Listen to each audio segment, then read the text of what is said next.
નગરપાલિકા તાલુકા જિલ્લાની ત્યારે અત્યારે ટિકિટ લેવા માટે જેમ આગળ વખતે કીધું બધાએ લાગો ગ્રુપ બધી મહેનત કરાય, પણ હવે જેના કિસ્મતમાં હતી જેને મહેનત કરી છે આજ સુધી પાર્ટી, તો જેને લાભ મળ્યો ભવિષ્યમાં બધાને લાભ મળવાનો છે વારા પરથી. અને જે અનામત સીટું છે એ પણ રહેવાની, અને હવે બહેનોની 50% એ પણ અનામત 33% રહેવાની. તો આપણે સાથે મળી અને બધા ચૂંટણી લડીએ.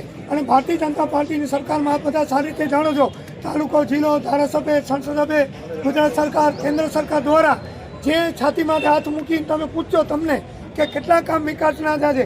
કોઈ પણ જ્ઞાતિ વ્યક્તિગત કોઈ પણ હોય, મા કાર્ડ હોય, 108 હોય કે અત્યારે ધાન જો તમે ખેડૂતના ઘરે નથી પણ બીપીએલના ઘરે 5-5 ગુણું પડ્યું હશે, તો આ દેશના વડાપ્રધાન શ્રી અને ગુજરાતના મુખ્યમંત્રીના લીધે જ તો અત્યારે ખૂબ ભારતીય જનતા પાર્ટીના આપણે કામ કરાવીએ. આપણો પછાત તાલુકો કેવા છે અબડાસા, એ કેવી રીતે 1 નંબર આપણે બનાવીએ તો આપણે બધાની જવાબદારી છે. તો અત્યારે ભાજપ જ રહેવાની છે, ભાજપ છે કેન્દ્રમાં, ગુજરાતમાં અને જિલ્લા પણ. તો ખોટું કોઈ વિચાર્યા વગર કમળ ઉપર મત દઈ અને આપણા ઉમેદવારને બહુ મહેનત કરી બહુમતીથી જીતાવી અને જે ગામના બધાએ સારામાં સારી લીડ હશે એનું પણ નોંધ લેવાશે. ભવિષ્યમાં વિકાસના કામોમાં પણ આપણે કામ આવશે. તો આપણે બધા ભેગા મળી વધારે મહેનત કરી એકબીજાનું માર્ગદર્શન નહીં. ગમે ત્યારે કાંઈ તમને મૂંઝવણ હોય તો મને તમને ફોન કરવાનો, પાર્ટીના કોઈ પણ તમે ફોન કરી શકો છો. જે પણ કામ હોય ગમે ત્યારે તો બધા ભેગા મળી તડકો છાંયો વગર. હમણાં મોડા સમજાને વહેલા ઉઠી જા, આ હમણાં ગુવાર વાઢવાની સિઝન હોય ને એ સવારના મોડો ઉઠે એ પાક ઉડીએ ને, તો આ અત્યારે બધા આપણે સિઝન છે તો એનામાં રાત્રિ જાગી આપણે ભેગા મળી તમામ જ્ઞાતિ અને આપણા જે ઉમેદવાર છે કોઈ પણ જ્ઞાતિના જે હોય એને વધારે લીડથી જીતાવીએ અને ભગવાન કને પ્રાર્થના કરીએ કે વધારે લીડથી જીતે અને શાંતિથી આપણું કાર્ય પતે. ખૂબ ખૂબ આભાર. ભારત માતા કી જય.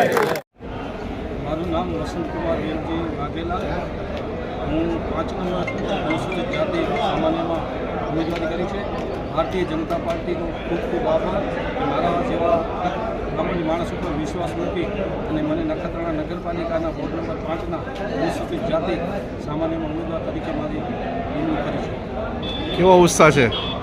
ઉત્સાહ તો અમારા બધા ભારતીય જનતા પાર્ટીના નરેન્દ્ર મોદી અને વલ્લભભાઈ પટેલના જે વિકાસના કામો ગુજરાતમાં અને આખા દેશમાં થઈ રહ્યા છે એ જ રીતે અમે આ નગરપાલિકાની અંદર અમારી આખી ટીમ નખત્રાણામાં જે પણ કાંઈક વિકાસની પરિકૃતિ હશે એમાં અમે પૂરતો સાથ અને સહકાર આપી અને જે વિકાસનો વધારે વિકાસ થાય એનું સૌ ચંદનસિંહ રાઠોડ, વોર્ડ નંબર 1 નખત્રાણા નગરપાલિકામાં ભાજપે ટિકિટ આપી અને સાથે સંગીતાબેન પરેશ સાધુ, જાગૃતિબેન ઠક્કર, હિરેનભાઈ ભટ્ટ અમે 4 જણાને આપી છે. અને ટોટલ 28 ઉમેદવારો આજે ફોર્મ ધારાસભ્યશ્રીની હાજરીમાં ભર્યા છે.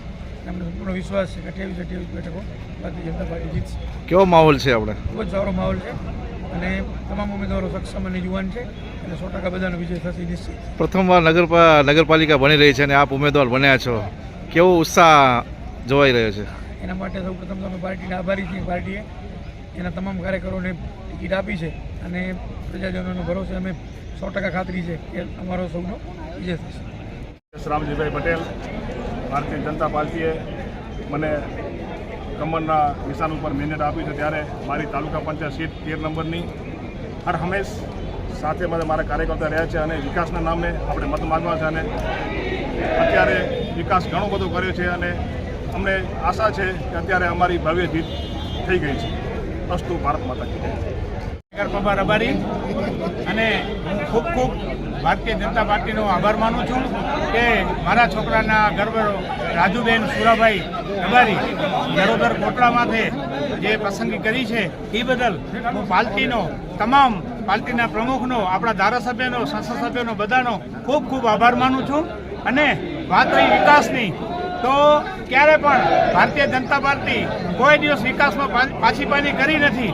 અને આજે પણ જે કાંઈ પ્રજાના વતન હશે ઓકે ભારતીય જનતા પાર્ટીએ મારા ઉપર વિશ્વાસ મૂકીને જે મને ટિકિટ આપી છે તે બદલ હું ભારતીય જનતા પાર્ટીના નખત્રાણા તાલુકાના પ્રમુખ અમારા ધારાસભ્ય પ્રદ્યુમનસિંહજી, મહામંત્રી હરિસિંહજી તથા જિલ્લા ભાજપે જે મારા ઉપર વિશ્વાસ મૂક્યો છે તેથી અમારા સાંસદ વિનોદભાઈ, દેવજીભાઈ અને સૌ મહામંત્રીશ્રીનો હું ખૂબ આભાર માનું છું. અને આ સીટ ઉપરથી જે અમે જંગી બહુમતીથી જીતી એવી આશા વ્યક્ત કરું છું. રોજે 11 તારીખના દિવસે રસલિયા ખોંપડી, ઉખેડા, રામપર અને નાની ખોંપડીની સીટ ઉપરથી અમારા રામપરની ભાજપના ઉમેદવાર તરીકે કલ્પેશભાઈ ઠક્કરનું અમે બધાએ નામ જાહેર કરીએ છીએ અને એમને આજે ફોર્મ ભરાવવામાં આવ્યું અને એ ફોર્મને અમે બધા સહયોગ આપશું. બોલો ભારત માતા કી જય. કલ્પેશ કનૈયાલાલ સચદે, રસલિયા, તાલુકો નખત્રાણા. ભારતીય જનતા પાર્ટીએ મને રસલિયા તાલુકા પંચાયતની સીટ ઉપર ઉમેદવારી કરવા માટે નિયુક્ત કર્યા છે. અમે રસલિયા, ઉખેડા, નાની મોટી ખોંભડી, રામપર 5 ગામ આવે છે. 100% જીતી જશું, અમને વિશ્વાસ છે અને ભવિષ્યમાં આ વિસ્તાર માટે પૂરી રીતે સહયોગ આપશું, વિકાસના કામો કરશું, બધા સામાજિક કામો કરશું, વિશ્વાસ આપીએ છીએ. ભારત માતા કી જય. ચિંજારા ઇલિયાસ આદમ, ગામ કાદિયા મોટા. મથલ તાલુકા પંચાયત સ્થાનિક સ્વરાજ્યની ચૂંટણીમાં આપણે ભારતીય જનતા પાર્ટી ટિકિટ આપી, એ બદલ પાર્ટીનો આભાર. હવે આપણે જંગી બહુમતી જીતાડવાનો આપણા કાર્યકર અને મતદારોનું કામ છે, તો આપણે જંગી બહુમતીથી જીતીએ એવું આપણે મહેનત કરીએ. ભારતીય જનતા પાર્ટીનો આભાર અને આપણે મથલ સીટમાં મતદારો આવતા હોય એમનો પણ આભાર. આજ રોજ નેત્રા જિલ્લા પંચાયત, મારું નામ જાડેજા બહાદુરસિંહ હનુભા. આજરોજ મને ભારતીય જનતા પાર્ટી વતી ટિકિટ મળેલ છે, તો હું ભારતીય જનતા પાર્ટીનો ખૂબ ખૂબ આભાર માનું છું અને મતદારોનો પણ આભાર માનું છું કે જેટલી બને એટલી ખૂબ મહેનત કરાવે. આજે મારા સાથે 18 વર્ણના ભાઈઓ આવ્યા છે, એટલે મને એ વાતની બહુ ખુશી છે. તો આગળનો જે મારો મંત્ર છે કે વિકાસ, સૌનો સાથ, સૌનો વિકાસ, બરાબર, બધાને સાથે લઈને ચાલો, એ જ મારો મંત્ર છે. જય હિન્દ, જય ભારત. ઓકે. ઉમેદવાર શ્રી વાઘેલા પૂજાબેન ભરત, એમના પ્રતિનિધિ હું ભરત કિશન વાઘેલા. મને પાર્ટીએ જે વિશ્વાસ મૂકી અને ગળાની 5 સીટો પર જે ભારતીય જનતા પાર્ટી ટિકિટ આપી તે બદલ પાર્ટીનો હું હૃદયપૂર્વક ખૂબ ખૂબ આભાર વ્યક્ત કરું છું. તથા આ જનતા અત્યારે અહીંયા દેખાઈ જ રહી છે કે ઘણા વર્ષોથી એ વિકાસને વંચિત ગામ ગઢાની સીટ, એના ઉપર અમે આ પબ્લિક જે છે બધા પ્રજા ખૂબ ખોબે મત આપશે અને અમે મત આપ્યા બાદ જીતી અને એ વિસ્તારનો ખૂબ જ વિકાસ કરશું એવી હું ખાતરી આપું છું. ઓકે. જય હિન્દ. હું ચાવડા મોહનભાઈ કરવા. અત્રે આજે આપણે ભારતીય જનતા પાર્ટીએ અમને ઉમેદવારી, મારી ઘરવાળીની ઉમેદવારી તરીકે પસંદ કરી છે. પહેલાં તો હું ભારતીય જનતા પાર્ટીનો અત્રેથી હું આભાર વ્યક્ત કરું છું. પછી રહી વાત વિકાસની, ભારતીય જનતા પાર્ટી વિકાસનો મુદ્દો લઈને સમાજ વચ્ચે અને પ્રજા વચ્ચે જાય છે અને ભાજપે જે વિકાસ કરે વિકાસ લઈને અમે જઈશું અને ભાજપ પાસે મત માગશું એવી અમે સૌ મતદારો પાસે અપેક્ષા રાખીએ છીએ.